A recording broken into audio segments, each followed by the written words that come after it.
আসসালামু আলাইকুম রহমতুল্লাহ। প্রিয় শিক্ষার্থী বন্ধুরা, আশা করি সবাই ভালো আছেন। আজকে আমার বইয়ের পঞ্চম ভিডিও। আজকে আমরা আলোচনা করব লেসন 3 জেন্ডার নিয়ে। জেন্ডার অর্থাৎ জিন্সটা কিভাবে নির্ণয় করতে হয়, অর্থাৎ একটা ইসিম দেখলে আমি বুঝতে পারবো এটা মুজাক্কার নাকি মুয়ান্নাস। যদি আপনি এই বিষয়টা আইডেন্টিফাই করতে পারেন তাহলে আরবি ব্যাকরণ শেখার যে পথ, এই পথটা আপনার জন্য অনেক বেশি সহজ হয়ে যাবে। আর যদি আপনি এটা আইডেন্টিফাই না করতে পারেন তাহলে অনেক ব্যাকরণে যে আপনার হয়তো নিয়ম মুখস্থ থাকবে কিন্তু সেটা অ্যাপ্লাই করতে পারবেন না। তো ভিডিওটি অত্যন্ত গুরুত্বপূর্ণ হবে, আশা করি আপনারা শেষ পর্যন্ত দেখবেন যে কিভাবে একটি এসএমের জিন্স নির্ণয় করতে হয়। আশা করি এই ভিডিওর পরে এই বিষয়ে আপনাদের আর কোনো সমস্যা থাকবে না। তো চলুন আমরা মূল ভিডিওয় চলে যাই। আলোচনা করব জিন্স নিয়ে। তার আগে যদি কারোর এই বইটি ভালো লেগে থাকে তাহলে তারা চাইলে স্ক্রিনে দেওয়া নাম্বারের থেকে যোগাযোগ করতে পারেন। হোয়াটসঅ্যাপ অথবা সরাসরি ফোন দিয়ে আপনারা বইটি অর্ডার দিতে পারবেন। জিন্স আলোচনা করার আগে আমরা জেন্ডার সম্পর্কে একটু ধারণা নিয়ে নিতে পারি। ইংলিশ এবং বাংলা ভাষায় জেন্ডার মূলত 4 প্রকার। একটা হচ্ছে ইংলিশে ম্যাসকিউলাইন বা পুংলিঙ্গ, মানে এমন সব শব্দ যে শব্দগুলো দ্বারাকে পুরুষদেরকে বোঝায়, যেমন ম্যান, বয়, কিং, ফাদার, অ্যাক্টর। এই শব্দগুলো দ্বারা শুধু পুরুষ জাতিদেরকে বোঝায়। 2 নম্বর আছে ফেমিনাইন, স্ত্রীলিঙ্গ, নারী বোঝায়, অর্থাৎ উম্যান, গার্ল, কুইন, মাদার, এই ধরনের শব্দগুলো যেগুলো দ্বারা নারীদেরকে বোঝায়। 3 নম্বরে যেটা আছে সেটা হচ্ছে নিউটার জেন্ডার, অর্থাৎ যেটাকে আমরা বলতে পারি পুরুষ নারী কোনো কিছুই না, জড় বস্তু বোঝায়। তো জড় বস্তু যেমন টেবিল, চেয়ার, বুক, এই ধরনের শব্দগুলো, যে শব্দগুলো দ্বারা কোনো জড় বস্তু বা কোনো আইডিয়া এই ধরনের এক্সেট্রা বোঝাবে, কোনো পুরুষ বা নারীকে বোঝাবে না। আর কমন জেন্ডার হচ্ছে যেটা উভয় লিঙ্গ, মানে পুরুষ বা নারী উভয়কেই বোঝাতে পারে, যেমন টিচার, স্টুডেন্ট, ডক্টর, কাজিন। তো এই যে সব 4 প্রকার জেন্ডার ইংরেজি এবং বাংলায়, কিন্তু আরবিতে আসলে বিষয়টা এমন না। আরবিতে একটু ব্যতিক্রম। ব্যতিক্রমটা কেমন, যে আরবি ভাষায় জেন্ডার মাত্র 2 ধরনের, সেটা হয় মুজাক্কার অথবা মুয়ান্নাস।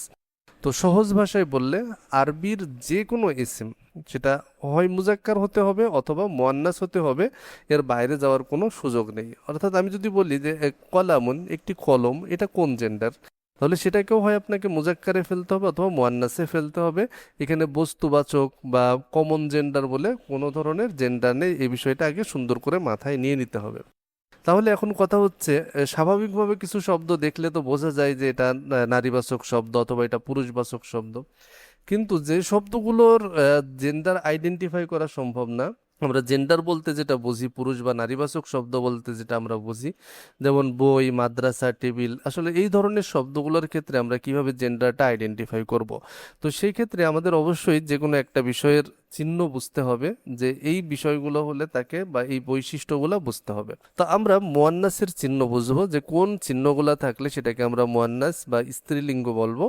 আর যদি সেটা মুয়ান্নাস না হয় তাহলে সেটা অবশ্যই মুজাক্কার হয়ে যাবে। তো আমরা স্ত্রীলিঙ্গ চেনার যে সহজ কিছু নিয়ম, সহজ যে বিষয়গুলো মাথায় রাখলে আপনারা যে কোনো ধরনের জেন্ডার নির্ণয় করতে পারবেন, তার 1 নম্বর হচ্ছে বাস্তব নারী বোঝানো শব্দ। বাস্তব নারী বোঝানো শব্দ বলতে আসলে কি বোঝানো হয়, যেসব শব্দ প্রকৃত নারী বা স্ত্রী প্রাণীকে বোঝায় সেগুলো আসলে স্বাভাবিকভাবে স্ত্রীলিঙ্গ, মানে এর অন্য কোনো চিহ্ন লাগবে না। যদি আমি বলি বিন্তুন, বিন্তুন মানে তো মেয়ে, ইমরতন, ইমরতন মানে নারী, উম্মন বা এই যে এই শব্দগুলো আসলে কখনোই কোনো পুরুষ জাতিকে বোঝাতে পারে না, এগুলো শুধু নারীদের ক্ষেত্রেই প্রযোজ্য। তার মানে এগুলোকে আমরা বলছি বাস্তব নারী বোঝানো শব্দ। 2 নম্বর যে বৈশিষ্ট্যটা আছে, মনে রাখতে হবে যেসব শব্দে তা থাকে তাই মারবুতা দিয়ে শেষ হয়, অর্থাৎ এই যে গোলতা। যেমন সাজারতন, সাজারতন শব্দটা, এখন গাছ, এটা আপনি স্বাভাবিক সেন্সে ছেলে নামিয়ে বুঝতে না পারলেও আপনাকে দেখতে হবে যে এই যে সাজারতুন শব্দের শেষে গোলতা আছে, তো গোলতা আছে মানে সেই সমস্ত শব্দ মুয়ান্নাসের ভিতরে পড়বে। সাইয়ারতুন গাড়ি, মাদ্রাসাতুন বিদ্যালয়। তাহলে এই যে শব্দগুলো, এই শব্দগুলোর শেষে গোলতা আছে, এজন্য এগুলাকে মুয়ান্নাসের ভিতরে ফেলতে হবে। তবে এই তার ক্ষেত্রে একটা বিষয় মনে রাখতে হয় যে গোলতা কখনো শব্দের মাঝখানে আসে না, এটি সবসময় শব্দের শেষে ব্যবহার হয়। আর এরপরে কোনো প্রত্যয় যোগ হলে অনেক ক্ষেত্রে সেটা কি হয়ে যাবে, এই তাটা এই এই তাতে কনভার্ট হয়ে যাবে। যেমন সাজারতুন, সাজারতানি, তখন এই যে তা আছে এটা দেখে মনে হবে যে না, এখানে তো গোলতা নেই, এটাও গোলতা যেহেতু শব্দের শেষে বসে না তাই এটাকে এভাবে কনভার্ট করা হয়। 3 নম্বর পয়েন্ট, অর্থাৎ যেসব শব্দের শেষে আমরা আলিফ এবং হামজা দিয়ে দেখব শেষ হচ্ছে, অর্থাৎ আলিফ হামজা দিয়ে শেষ হয়, যেমন সামাউন, সামাউন শব্দর আকাশ, সহরাউন মরুভূমি, হাসনাউন সুন্দরী, সাবাউন মানে একটা পর্বতের নাম। তো এই যে নাম, যেসব শব্দের শেষে আলিফ এবং হামজা একসাথে থাকবে এই শব্দগুলোকে অবশ্যই আমরা মুয়ান্নাসের ভিতরে ফেলবো, অর্থাৎ নারীবাচক শব্দ হিসেবে চিনব। 4 নাম্বার যে পয়েন্টটা, যে শহর, নগর বা দেশের যে নামগুলো আছে, যেমন মিশর, বাগদাদ, আরব, এই যে শব্দগুলো, এগুলো এক একটা শহরের নাম। তো এই শহর বা দেশের নাম, এই শহর বা দেশের নামগুলোকে আমরা অবশ্যই নারীবাচক শব্দ হিসেবে চিহ্নিত করব। 5 নাম্বার যে পয়েন্টটা আছে, আগুন আলোর সাথে সম্পর্কিত কিছু শব্দ, যে শব্দগুলো আগুন বোঝায় বা আলো বোঝায়, যেমন নার আগুন, শামসুন সূর্য, জাহিম জাহান্নাম। তো এই যে শব্দগুলো, এই শব্দগুলো মূলত আগুন বা আলো রিলেটেড, যে কারণে এগুলোকে আমরা মুয়ান্নাস হিসেবে দেখব।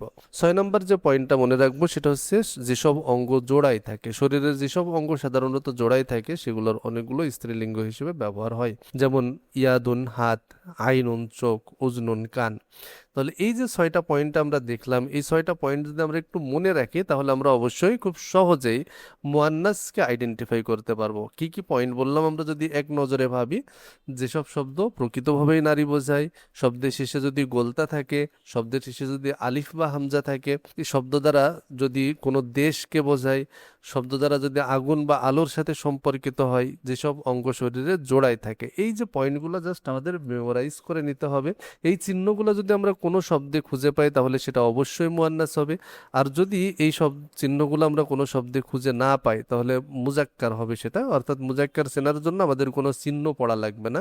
অর্থাৎ যদি কোনো এসএম স্ত্রীলিঙ্গর মধ্যে মানে কোনো পরিচিত চিহ্ন না থাকে এবং সেটি স্বাভাবিকভাবে নারীকে নির্দেশ না করে, তাহলে সাধারণ নিয়ম অনুযায়ী সেটাকে আমরা কি বলবো, মুজাক্কার হিসেবে ধরে নিব। তো আশা করি এর পরবর্তীতে আপনি যে কোনো এসএম দেখলে সেটা বলতে পারবেন যে এটা মুজাক্কার নাকি মুয়ান্নাস। আমরা এর আগে ডেফিনাইটনেস শিখছিলাম। আমি যদি আপনাকে বলি আলহামদুলিল্লাহি রব্বিল আলামিন, এইসব এই যে লাইনটার ভিতরে আমি যদি আলহামদু, এটা কি ডেফিনাইট না ইনডিফিনাইট? তাহলে যেহেতু আলিফ লাম আছে আমরা নিঃসন্দেহে বলতে পারি এটা ডেফিনাইট। এখন আমি যদি বলি এটা মুজাক্কার না মুয়ান্নাস, তা হামদুন শব্দের ভিতরে কি নারীবাচকের কোনো চিহ্ন আছে কিনা, তো নেই, তার মানে আমরা এটা বলতে পারবো এটা মুজাক্কার শব্দ। তো এভাবে আমরা প্রতিটা ইসেম এর 4টা বৈশিষ্ট্য ইনশাল্লাহ শিখবো। পরবর্তী ক্লাস দেখার আহ্বান জানাচ্ছি। আর যদি আপনাদের কাছে বইটা ভালো লেগে থাকে তাহলে আপনারা অর্ডার দিতে চাইলে দিতে পারবেন স্ক্রিনে দেওয়া এই নাম্বারে। দেখা হবে পরবর্তী ভিডিওতে। আল্লাহ হাফিজ।